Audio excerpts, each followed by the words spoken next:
망상이라고 하는 게 약간 사라졌다가 다시 생기고 이게 반복되죠. 이런 건 공격자가 위험하다는 징조로 보죠.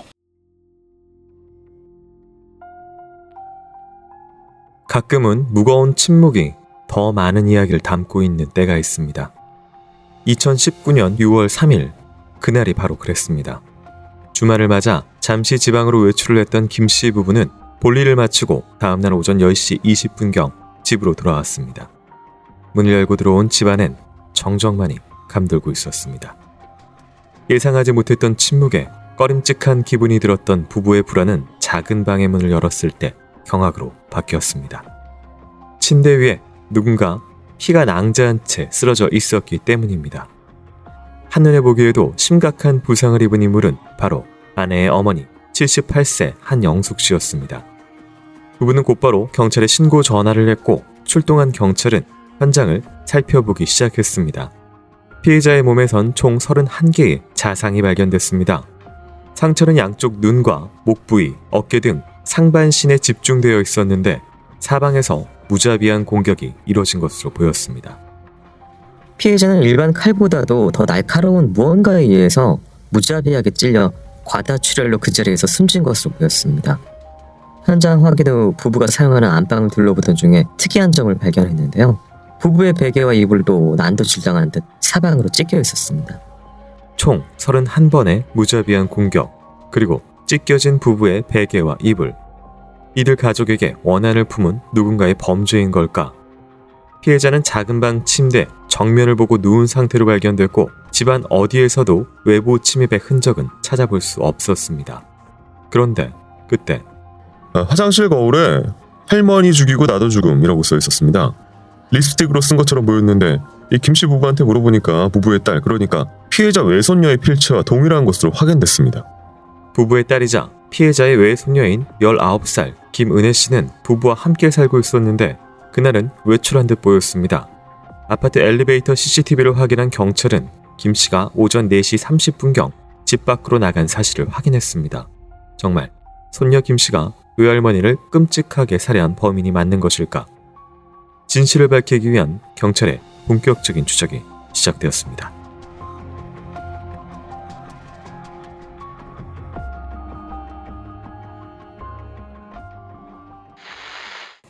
네, 오늘 준비한 사건은 2019년 6월 경기도 군포시 한 아파트에서 발생한 사건입니다. 피해자는 78세 여성 한 씨였고요. 이제 딸의 집에 왔다가 끔찍하게 살해된 채 발견된 상황입니다. 현장을 처음 발견한 사람은 딸 부부였고요. 피해자 몸에서 31군데나 이 자상이 발견됐고 특히 이제 공격 부위가 양쪽 눈, 목, 어깨 등 이제 상반신에 몰려 있었다는 부분, 그리고 발견된 자세는 이제 똑바로 정면을 보고 누워서 발견이 됐었다. 이런 것들을 좀 종합을 했을 때 어떻게 봐야 될까요? 일단 특징적으로 오버킬이 난 부분인 거고, 그 다음에 특히 이제 감정적으로 할 수 있는 눈, 목, 어깨 이런 그런 부위로 집중적으로 자상이 나타났다 하는 것은 네. 이건 관계적으로 상당히 감정적으로 밀접한 사람에 의한 행위이다. 그것은 상수로 봐야 될 것 같다는 생각이 들고요. 네. 문제는 이게 누원 상태에서 발견된 건지, 공격도 그렇게 한 건지, 통제가 된 이후에 공격을 한 건지, 네. 이 부분들이 사실은 좀 구분을 해야 되는데, 네. 보시는 것처럼 눈이나 목 이런 부분들은 일정 정도 치명상은 아닙니다. 다른 어떤 부위가 치명 부위가 아닌, 물론 그것도 사실은 좀 경부를 잘못 찔리면 그렇지만은 네. 그렇지 않은 다른 부위를 여러 번 했다는 것은 네. 범인의 분노의 표현일 가능성이 높다. 네. 그리고 특히 어떤 형태든 하반신이나 흔히 말하는 배나 네. 이런 쪽이 없고 공격이요. 가슴이나 네. 이건 분명히 감정적으로 대단히 어떤 상황, 표현적인 형태라고 보는 것이 맞을 것 같습니다. 네, 예를 들면은 그 설명을 해주신다면요, 어떤 오버킬이 나더라도 가슴이나 이제 복부를 무차별하게 찔러서 공격하는 경우들도 있잖아요. 근데 말씀해주신 대로 상반신, 얼굴, 목 이런 부분만 공격을 했다라는 건 어떤 감정적인 차이가 있나요? 살아있는 상태에서 죽어가는 형태를 보면서 공격하는 상황이어야 된다. 네. 그러면 일정 정도 압도적인 힘이 있어야 되거나 아니면은 뭔가 움직이지 못하는 상황이 있어야 되거나 그런 감정 상태가 있고 자신이 그런 형태의 압박을 받은 거에 대한 일종의 안갚음 같은 형태도 네. 가능한 부분이다. 그래서 이것은 이 상태는 단독 범위이어야 된다. 네. 그럼 단독 범위일 때 어떤 형태여야 되느냐?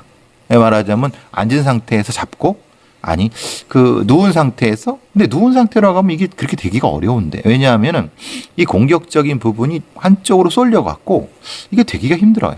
앉은 상태에서 피하면서 계속 공격하는 그러면 그 정도라고 하면은 이건 대단히 가까운 사람이 있을 수밖에 없죠. 네. 이 보통 자상의 칼의 각도, 그러니까 들어가는 각도에 따라서 이제 왼손으로 공격했냐, 오른손으로 공격했냐, 혹은 어느 쪽에서 들어갔냐를 알 수가 있는데 지금 이분 같은 경우는 시신 상황에서 이게 유추가 불가능할 정도로 이제 무자비했다라는 코멘트가 있습니다. 공격자와 피해자 사이의 각도를 유추하기 어렵다고 하는 것은 여러 가지 전복된 상태라고 하는 얘기일 거예요. 움직임 상황 속에서 공격이 그렇죠. 이루어졌다. 그 얘기를 하는 거죠. 그러니까 네. 그것은 그 정도로 범인의 심리 상태가 비교적 흥분은 했지만 안정적인 상태라는 거예요. 그러니까 네. 일시적으로 팡 터트리는 것이 아니라 높은 상태를 유지할 수 있는 심리적 상태라고 보는 게 맞다. 그러니까 일명 끝까지 쫓아가면서 공격을 했다라는 건가요? 그렇죠. 예, 예. 네. 처음만 하고 다음은 이렇게 중군 것 어떤 일종의 그 들쑥날쑥한 것이 아니라 네. 쭉 유지되는 그런 형태. 이건 굉장히 위험한 거. 그래서 이런 건 공격자가 위험하다는 징조로 보죠. 네. 이거는 어떻게 봐야 될까요? 이제 부부가 생활하던 방에 베개와 이불이 찢겨 있었다. 물론 사람이 없기 때문에 거기서 무슨 어떤 공격을 하거나 혈흔이 있었던 건 아니고 이게 무슨 상징적인 건가요? 왜 이걸? 그렇죠. 네. 돌아가신 분은 어딜 공격했습니까? 딱 그 부위지 않습니까? 얼굴 상반신이요. 네. 일종의 망상일 수도 있는 거죠. 네. 마치 거기 있으니까 있는 것처럼 계속 벽에를 대신해서 네. 그걸 비슷하게 이 돌아가신 분한테 했을 수 있는 상황. 일단은 경찰이 일반 칼보다도 날카로운 무언가라고 이렇게 짐작을 했다라는 것은 일단 보통 이제 집에서 바로 가서 과도를 꺼내와서 공격하는 이런 종류가 아니라 특별한 뭐 어떤 도구가 있었다. 그렇죠. 그거는 뭐 예를 들면 뭐 쉽게 말하면 뭐 얼음 송곳이라든가 네. 더 쉽게 공격할 수 있는 걸 별도로 준비했다. 그건 계획을 그렇죠. 얘기하는 그건 거예요. 당연히 그러겠죠. 우리가 보통 우발적인 것이란 건 손에 잡히는 대로 네. 과도 아니면 뭐 망치, 도구 그것도 뭐 흔히 말하는 이 조작 도구, 그러니까 이제 집에서 쉽게 쓰는. 네.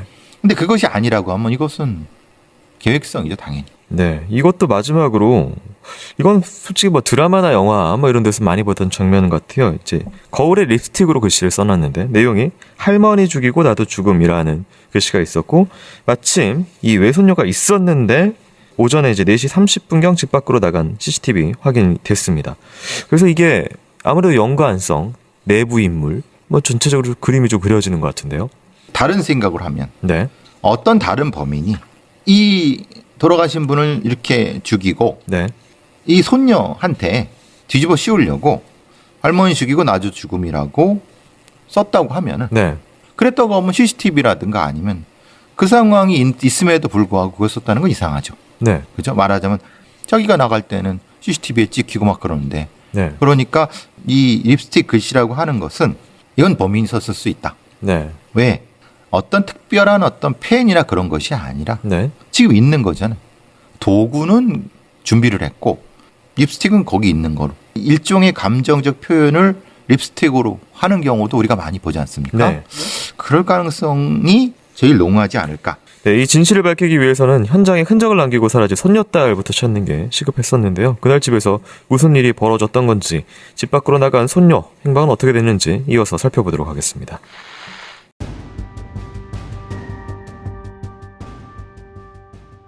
다른 지역에 따로 살던 할머니는 한 달에 한두 번 집을 찾아올 정도로 김씨 부부와 왕래가 잦았고 그날도 1박 2일 외출하는 부부 대신 손녀딸을 돌보기 위해 사건 전날 부부의 집을 방문한 것이었습니다.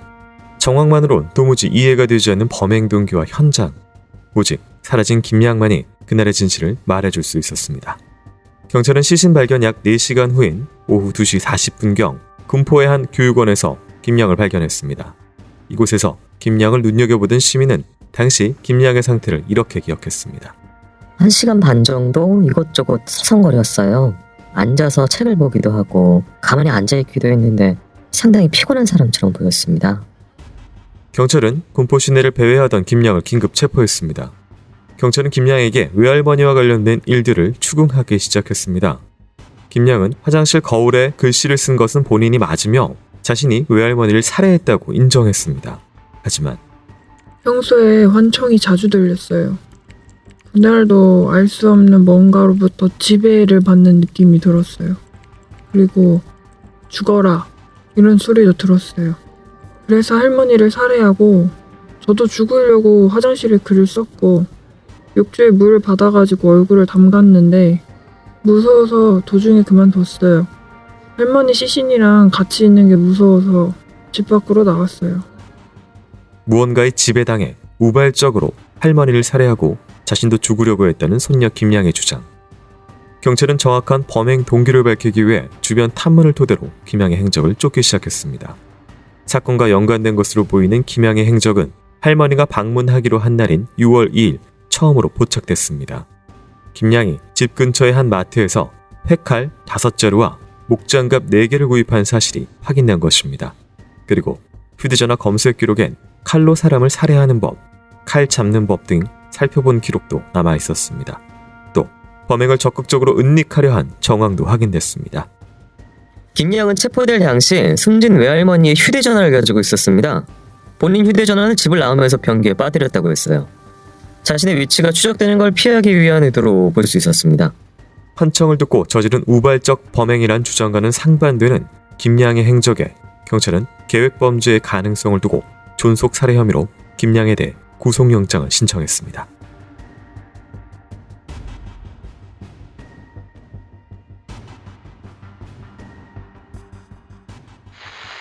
네, 이제 경찰에 당시 방황을 하다가 붙잡혔고 범행을 인정을 했습니다. 본인이 쓴 거 맞고 본인이 살해했다.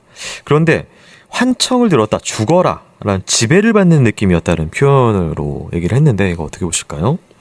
확실히 2인증은 있죠. 그러니까 마치 내가 아닌 나의 행위를 내가 보는 것 같은 네, 그런, 그래서 내 행동이 누군가에서 조종되는 것 같고 나는 혼이 나가 있는 것처럼 네, 이런 느낌이었다는 것. 이런 것이 이제 말하자면 옛날 말로 정신분열증, 조현병, 네, 환상, 환청 이런 것들에 대한 얘기인데 실제로 그런지 몰라요. 왜냐하면은 그건 네. 실제로 좀 시간을 두고 검사를 해봐야 돼요. 네, 그러니까 지금 말하는 게 거짓인지 아니면 실제로 그런 건지를. 근데 이제 문제는 그렇다고 해서 다른 형태의 행위가 설명이 안 되느냐? 아니 그렇지도 않아요. 우리가 조현병을 갖는다 하더라도 계획성과 치밀하게 뭐 사고 뭐 이런 것도 다 가능하거든요. 네, 이제 왜가 중요하겠죠. 네, 이 김양이 누군가가 죽여라 해서 내가 죽였다고 하지만 네, 그건 본인의 얘기고 네, 실제로 이 아이의 행동을 추동했던 동기가 뭘까는 네. 배경을 통해서 찾아봐야 되겠죠. 그러니까 이제 그 우발성과 계획성은 전에도 이제 사촌 동생을 전개톱으로 살해한 사건을 저희가 다루긴 했는데 누군가 내가 순간적으로 죽여라라고 지시를 해서 그때 바로 수행을 하는 게 아니라 이게 며칠 전부터 이제 계획을 하고 준비를 하고 도구를 하고 이런 것들이 그러니까 순간 내가 들어서 한 이 고정된 시점하고 이 지나온 시간들이라는 게 이제 사실 성립이 양쪽이 달라서 예, 이건 구별해야 될 것 같은데요. 그런데 그렇다 하더라도 네. 이게 이 망상이라고 하는 게 있다가 갑자기 사라지는 게 아니라 네, 약간 사라졌다가 다시 생기고 이게 반복되죠. 네, 그러니까 지금 이 김양 같은 경우도 만약에 본인의 표현대로라고 하면은 처음에는 뭐 사실 조금씩 그냥 혼잣말 하는 수준이었는데 네, 시간이 지나면서 실제로 들린 건 아니고 네. 그런 느낌이 들어. 그죠? 어떤 외부 존재를 만들어내는 거죠. 네. 사실 조심해야 되는 부분은 많은 살인범들이 내가 정신을 차려보니까 죽였다라는 서사를 하거나 아니면은 누군가 나에게 죽여라라고 얘기를 했다라고 이렇게 실질적으로 이제 변명할 때 그거를 쓰기도 해. 연쇄살인범들도 그런 얘기를 많이 해요. 네. 상당히 많은 연쇄살인범이나 살인범들도 내가 죽인 게 아니다. 내 안에 악마가 죽였다. 아, 네. 그건 되게 쉽게 말하는 거고 나는 그냥 멍하니 있었는데 결과적으로 눈 떠보니까 죽어 있더라. 그건 본인의 주장이고 실제로 그런 상태에 있는가를 따져보는 건 객관적으로 해야 된다는 거죠. 네. 지금은 그걸 해본 게 아니라 그냥 본인의 얘기만 들은 거죠. 네. 지금 오전 4시 30분에 집에 나온 걸로 확인이 됐고요. 10시간 뒤에 집 근처 이제 교육원에서 발견이 됐는데 시민의 목격담에 의하면 멍하니 좀 있기도 하고 책을 읽기도 하고, 그러니까 이게 뭐냐면 도주를 하는 것도 아니고 무슨 은닉을 하는 것도 아니고 본인이 메모한 대로 극단적인 선택을 하는 것도 아니고 이제 이런 걸 어떻게 파악을 해야 될까요? 본인 얘기대로라면 그냥 멍한 상태에서 나도 모르게 그냥 왔다, 이런 걸 얘기를 하는 건데, 이건 그냥 보기에 따라서 사선거렸다고 하는 거지 그냥 보통 생활을 했다는 거잖아요. 네. 아니 뭐 중고등학생 애들이나 뭐 저 대학생 애들 그냥 돌아다니고 그런 네. 건 뭐 그런 형태인데, 단 여기서 중요한 건 피곤한 사람처럼 보였다는 것은 의미가 있던 것 같아요. 네. 피곤한 사람처럼 보였다고 하는 것이 망상의 뒷징조인가? 근데 그거로 보기에는 네. 아니 도로댕기니까 힘 피곤하겠죠, 당연히. 10시간 그렇죠. 그러니까 그것은 아무 의미 없이 이건 범행과 관련된 것이 아니라 그냥 평소처럼 도로댕긴 것이 아닐까, 이 판단이 들었어요. 이건. 네. 이게 집을 나서면서 자기를 특정할 수 있음에도 또 한편으로는 자신의 휴대전화를 변기에 빠뜨려서 추적 위치 추적을 못하게 하고 휴대폰을 뭐 바꿔가지고 뭐 이렇게 나간다든지 뭐 이런 행동들도 하거든요. 근데 그거는 거기서 한 거죠. 네. 나와서는 또 딴 걸 한 거예요. 네. 쓴 거대로라고 하면 바로 가서 죽거나 네. 아니 빨리 도망가거나 그래야 되는데 네. 도망가지도 죽지도 않고 그냥 평소처럼 생활한 거예요. 네. 이것은 앞의 상황과 전혀 다른 사람처럼 보인다는 거죠. 그래서 이 사건이 사실은 좀 판단하기 쉽지 않은 거는, 네. 이것은 행동 자체로만 파악하는 것이 아니라 분명히 내적인 어떤 동기가 있어야 된다.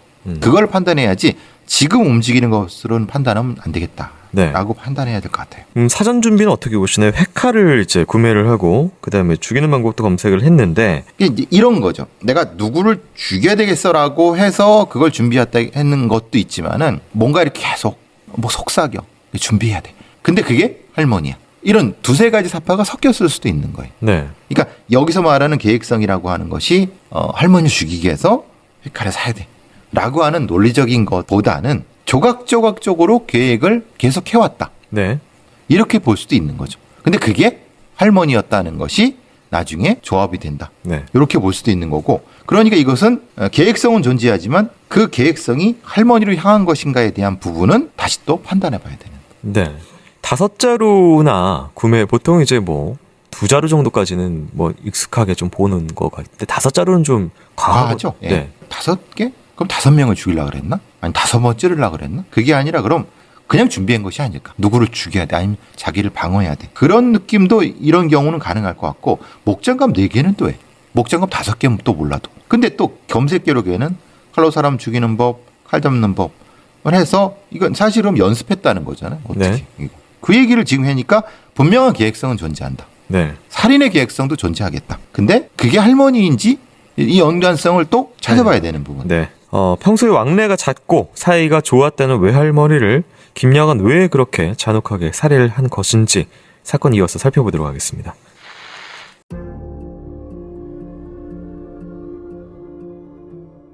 김 씨는 거듭 조현병 및 정신 이상 증상을 주장했습니다.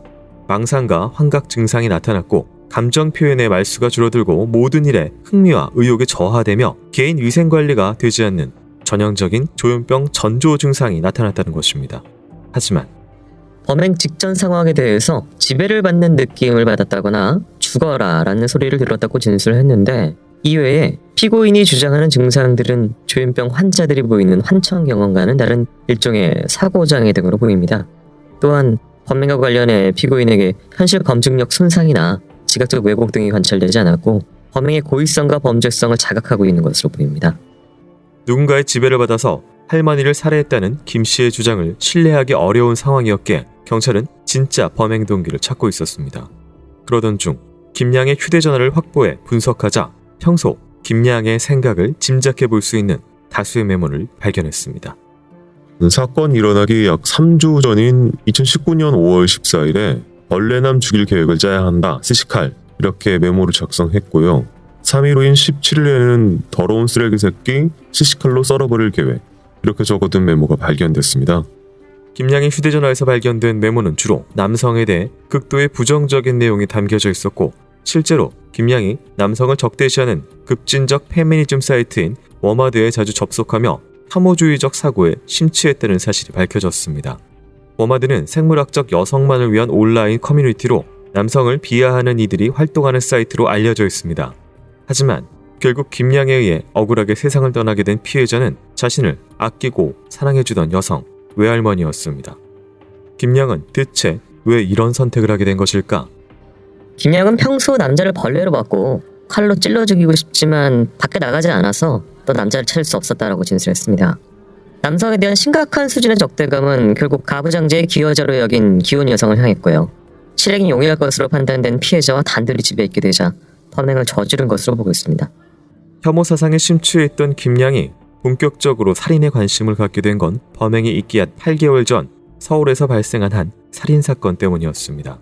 김양은 조사 과정에서 인터넷을 통해 강서구 PC방 살인사건을 접하였는데 이 사건의 피해자가 손가락에 잘렸다는 것이 웃겼고 그때부터 칼에 관심이 생겨 칼로 사람을 직접 찔러보고 싶다. 실제로 칼로 피부를 찌르면 어떻게 될까가 궁금했다라고 진술했습니다.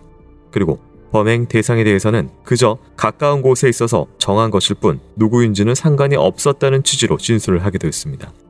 실제 김양은 범행을 실행하기 전 패칼 5자루를 구입한 이유가 피부에 잘 들어가지 않을 경우를 대비한 것이며 실제 찔러보니 쉽게 잘 들어갔다. 원래는 범행 당시 망치로 피해자의 머리를 치려고 망치도 준비했다 라고 진술하게 되었습니다.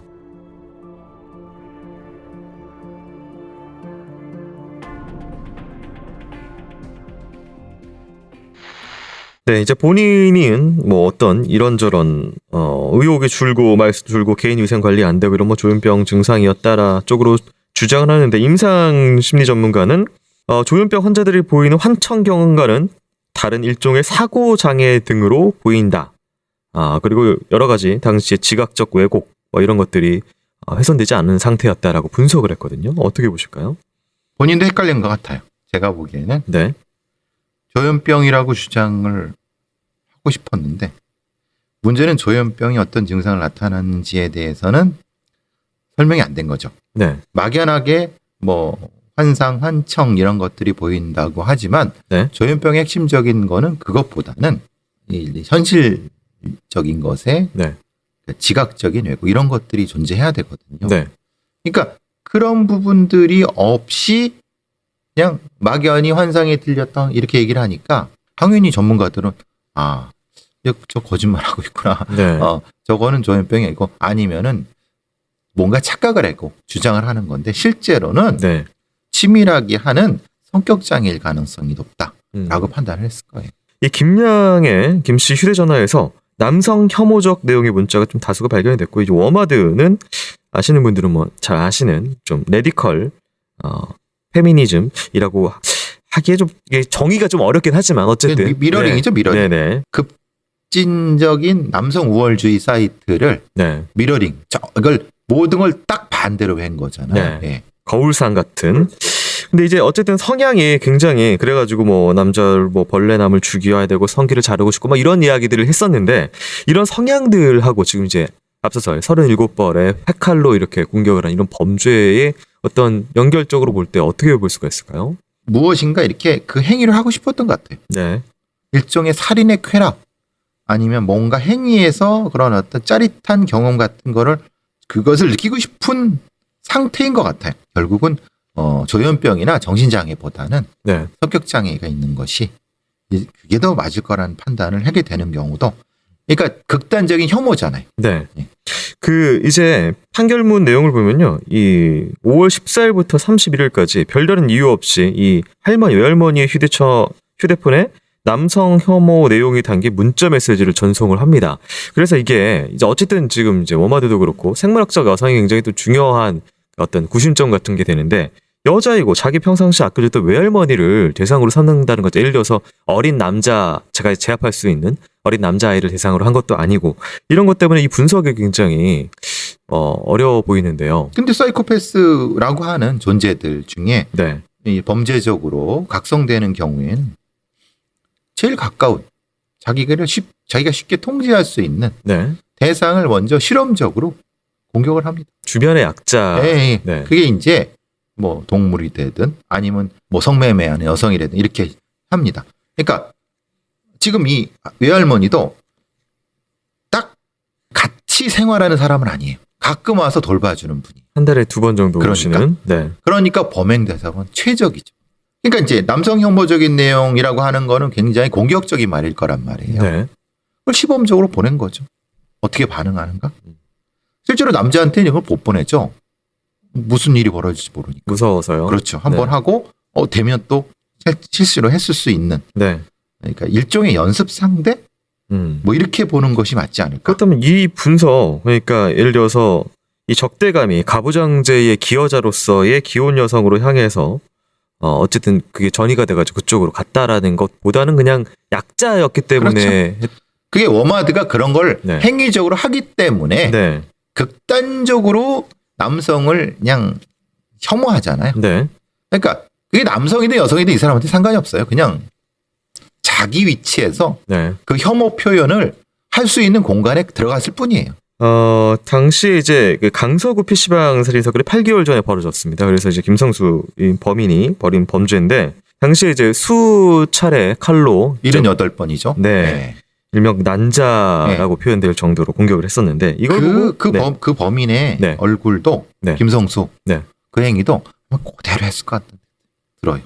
그러니까 김성수의 마음 상태가 비슷하다라는 거죠. 김성수가 네. 오버킬 한 거를 네. 얘가 비슷하게 했을 가능성이 그걸 미러링했다. 그렇죠. 네. 그래야지 이게 맞는 것 같아. 피해자 손가락에 잘린 게 웃겼다라는 진술은 사실은 이게 말 그대로 전형적인 사이코패스죠. 네. 다른 거 보지 않고 그거 하나 해서 막 낄낄거린 거란 얘기야. 네. 감정선이 거기에 딱 꽂힌 것 같아. 끝까지 본인의 심실상신, 정신 이상을 주장하는 범인과 계획적인 살인을 주장하는 검찰, 과연 사건의 진실 무엇인지 재판 어떻게 진행되는지 이어서 살펴보도록 하겠습니다.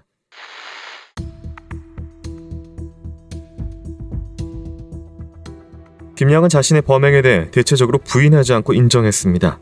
김양의 진술을 통해 재구성한 그날의 기억을 따라가 보도록 하겠습니다. 김양은 사건 발생 이틀 전인 6월 1일 부모님이 다음날 집을 비우게 되어 자신을 돌보러 외할머니가 온다는 사실을 알게 됐습니다.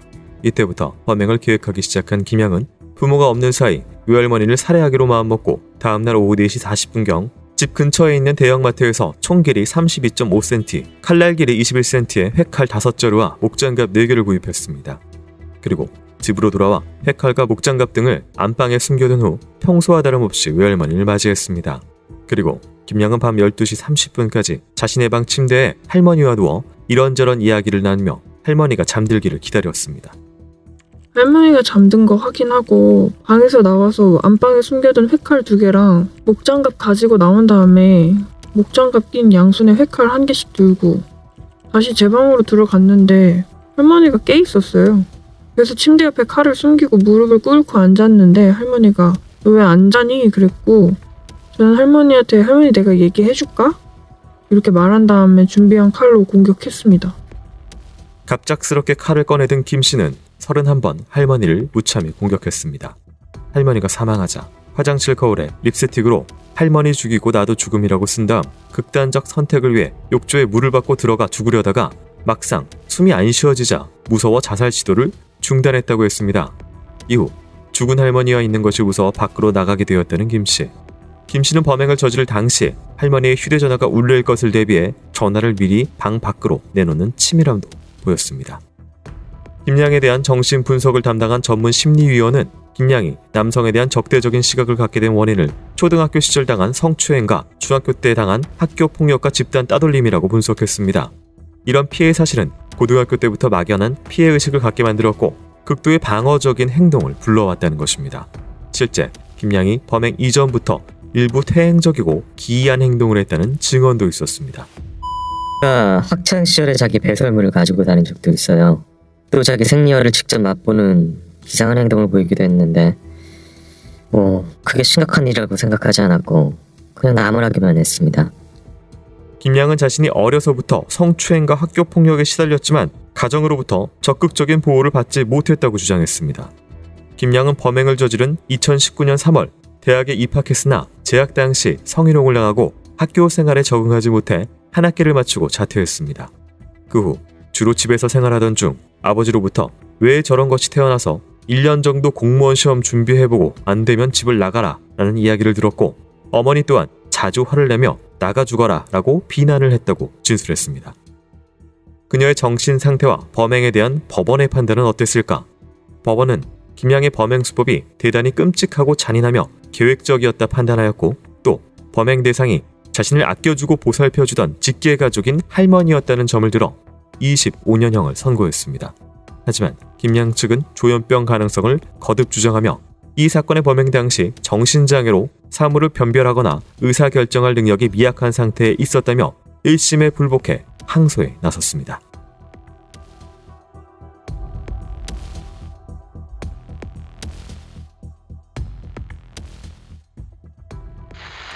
네, 이제 본인의 진술로 좀 구성된 부분들이 있었습니다. 같이 침대에 누워서 이야기를 나눴다. 왜 안 자니라고 물으니까 갑자기 그때 칼을 꺼내서 자기가 공격을 시작했다라고 이야기를 하거든요.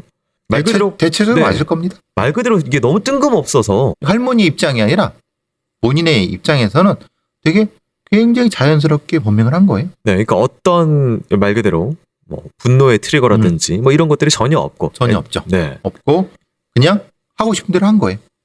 죽이고 싶은 대로 죽인 거예요. 보통 그 동물학대범들이 네, 그런 감정적인 변화 없이 이 저기 고양이 내장이나 한번 볼까? 쭉 이렇게 똑같은 형태. 지금 과거에 태행적인 모습을 보였다라는 부분이 이제 본인 배설물을 가지고 다니고 생리역을 맛보는 등의 특이한 행동을 했다. 그래서 이거 가지고 분석이 있었는데 어떻게 보실까요? 전문 심리위원이라고 하는 사람의 전문성을 저는 잘 신뢰를 못 하겠어요. 이런 종류의 반사의 인격 장애를 가진 범죄자들은 자기 앞에 있는 심리평가하는 사람들을 늘 이용을 해요. 네, 제가 늘 말씀드렸잖아요. 유영철이 집이 찢어지게 가난하고 막 뭐 성추행을 당했고 막 실제로 보니까 유영철이 그렇게 당한 적도 없고 그렇게 네. 가난하지도 않았어요. 근데 기록을 보니까 엉뚱하게 돼 있는 거예요. 왜 그랬냐 했더니 그걸 처음에 뭐 이렇게 했던 사람들이 네, 얘의 말이 진짜인 줄 알고 네, 그대로 기록했다는 거예요. 이런 종류의 반사 인격 장애자들은 불쌍하게 보여갖고 자신의 책임을 경감하는데 아주 익숙한 존재들입니다. 네, 즉, 이 김양도 똑같은 형태예요. 자기가 어렸을 때 성추행을 당해갖고 너무 힘들었어요. 그러니까 그 얘기는 뭐냐면 지금 이 상태 내가 범행을 한 것을 봐달라는 거예요. 네, 그리고 심리학자나 정신분석학자들의 큰 문제점이 뭐냐면 네, 이 사람들은 기본적으로 프로이드식 분석을 해요. 네, 정신적 결함이 있기 때문에 아니 뭔가 상처가 있기 때문에 이랬을 거라고 하는 착각을 가져요. 프로이드 견해가 굉장히 극적이잖아요. 네, 자극적이고 네. 뭔가 있어 보이잖아요. 뭐 똥을 가지고 댕겼어요라고 아니면 뭐 생리열 뭐 이렇게 바빴다고 하는. 이거는 여기서 관계가 됐지만 요거는 흔히 말하는 반사적 인격 장애의 다른 측면일 수도 있는 겁니다. 그렇다면 지금 이 김 씨가 주장하는 뭐 왕따, 뭐 피해 이런 사실에 대해서는 100% 신뢰할 수는 없다. 신뢰할 수는 없어요. 이거 네. 그리고 만약에 있었다 하더라도 그게 이 사람의 행동 변화에 주요한 요인인지는 당시의 상황을 놓고 봐야 됩니다. 객관적으로 예. 있어야 된다, 증거가. 예. 이 부분은 좀 짚고 넘어가야 될 부분 같아서 이제 많은 분들께서 사이코패스라고 하면 그 단어와 매체적인 어떤 경험 때문에 어떤 괴물 같고 상대를 제압하고 이런 이미지로 그려지는데 실제로 지금 이 김양의 이야기나 앞서서 유영철의 얘기처럼 어떨 때는 내가 약한 모습을 보이거나 어쩔 땐 조금 압박을 하거나 결국 상대를 이용하고 통제하고 조정하는 거가 조금 더 심리 조정이 강하다는 거예요. 그게 더 포커스가 예. 있죠. 그게 네. 더 사이코패스에 왜냐하면 감정을 초기에 통제를 하니까 네. 그게 진화가 되면은 그것을 반응하는 사람의 그걸 보고 싶어해. 네. 지금 여기서 네. 어머니와 아버지가 화를 내고 죽여버리겠다 뭐 이게 했던 부분도 나가 죽어라. 예. 네. 이것도 다시 판단해야 됩니다. 왜냐? 아버지가 5년 동안 한마디 해주실 수도 있겠죠. 지금 빈둥빈둥 거리고 있으니까 야 저런 게 태어나서 야 너 공무원 시험 준비해서 아니면 나가. 이게 진심이었을 수도 있고 네. 아니면 화가 나는 게 있을 수 있어요. 그냥 뭐 수사일 수도 있죠. 그렇죠. 네. 근데 얘한테는 이걸 가지고 빌미를 삼아서 자신의 변명하려고 하는 것일 수도 있는 거예요. 네. 분명히 이 심리 분석한 사람이 맞을 수도 있지만은 네. 다른 가능성을 생각해야지만이 제대로 볼 수 있습니다. 자, 그래서 그 1심은 징역 25년을 선고했는데 2심까지 넘어가게 됩니다. 어떤 판단이 됐는지 살펴보기 전에 오늘 방송 마무리하기 전에 방송 제작 도와주고 있는 아름다운 재단 안내 말씀 좀 듣고 오도록 하겠습니다.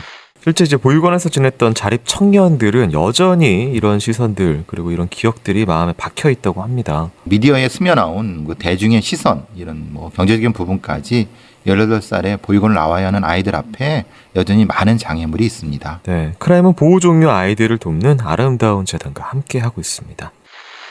네, 1심에서는 앞서 말씀드린 대로 이게 정신 문제가 아닌 성격 장애, 말 그대로 이제 사이코패스, PCR 테스트 뭐 이런 것까지 해가지고 성격 장애 관련된 부분이 감경 요인이 안 된다 결국은 이렇게 판단을 한 것이고요. 2심 넘어갔을 때는 감경이 됩니다. 그리고 또 추가로 10년의 위치 추적 장치 부착도 내려집니다. 재범 위험성이 있다라는 판단 같은데요. 전문적인 형태의 조현병에 대한 판단에 대한 기준이 모호해지면서 네. 저는 이 사건을 이렇게 봅니다. 이 범인의 네. 전략이 좀 먹혔다고 생각을 하는 거예요. 네. 즉 불쌍한 표현을 해갖고 처음에는 반사회적 기억장애라고 하지만 실제로는 이제 재판이 진행되는 과정에서 뭐가 되냐면 조현병일 수 있구나라고 하는 인상을 판사한테 줬어요. 정확하게 얘기를 하면 판결문은 뭐 이런 식으로 표현이 되어 있습니다. 이게 지금 조현병 진단 기준에는 지금은 맞지 않으나 그렇죠. 추후에 진단명이 조현병으로 변경될 가능성이 있기 때문에 그러니까 부분적으로 좀 인정을 해준 그렇죠. 거네요. 부분적으로 인정해서 몇 년 깎였습니까? 지금 8년 정도. 그렇죠. 네. 지금 이 상황상으로는 사실은 전 이건 승복 못해요. 그러니까 이렇게 그 심리평가라든가 수사 과정에서의 전문가에 대한 이 전문 기준이라는 게 얼마나 중요한가를 알려주는 겁니다. 얘가 만약에 진짜 사이코패스라고 하면은 네. 얘는 36에 나와요. 네. 그리고 이제 가석방이 안 되면 더 짧아지고요. 못 짧아져. 좀 안타까운 부분은 이겁니다. 이제 범인의 어머니 같은 경우에는 자신의 어머니를 잃었음에도 불구하고 딸과 어떤 그런 내가 얘를 책임지고 교화하고 그다음에 정신 심리 치료도 받고 이렇게 하겠다. 뭐 이건 적극적인 의견 피력이 사실 감형에 또 플러스가 되는 요인이기도 했었는데 만일 이게 말 그대로 이게 농락당한 거라면은 나와서 사실은 부모도 죽이겠죠. 피해 대상이 될 수도 있는 상황이잖아요. 그러니까 실제로 얘가 조현병일 수도 있어요. 그런데 지금 본 상황으로는 사실은 이게 판단은 어렵다. 모호하다는 거예요. 어쨌든 지금 아끼던 손녀의 손에 고통스럽게 생을 마감하신 우리 외할머님 고인의 명복을 빌면서 방송 마치도록 하겠습니다. 교수님 수고 많으셨습니다. 수고하셨습니다.